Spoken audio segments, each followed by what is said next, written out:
Обичните луѓе биле меѓу главните виновници што пораснал евроскептицизмот кај македонците, смета Димитар Ковачевски, шефот на, како што сами си ја нарекуваат, на европската влада, во чие време драстично скока песимизмот кај обичниот човек во однос на членството во Европската унија.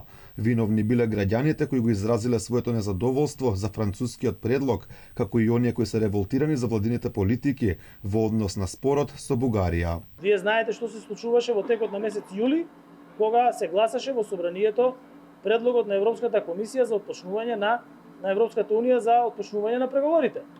Гилјотини, молотови коктели, импровизирани судења, протести, што се случуваше во собранието, и се е тоа едно сценарио. Доколку ги погледнете инцидентите кои што се случуваат во изминатиот период на релација со Република Бугарија, тогаш можете да видите еден исти подпис на сите. Виновни биле и други партии кои Ковачевски не ги именуваше, но и странски сили кои сакале да ја закочат Македонија на патот кон Европската унија. Спомена дека вина имало и кај владата морала да донесе тешки одлуки кои на граѓаните не им се допаѓале, за да сме оделе кон Европската унија. И тоа е заради тешките одлуки кои што Северна Македонија мораше да ги донесе. Тоа е, според мене, нешто што можеше да се очекува.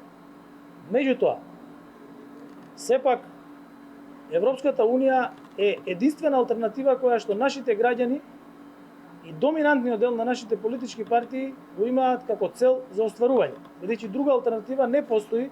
Загрижувачки се бројките кога е во прашање евроскептицизмот кај македонците, дури 34% од испитаниците во анкетата на Евротинг сметаат дека членството во ЕУ не е добра работа, а поддршка за евроинтеграциите даваат само 49%.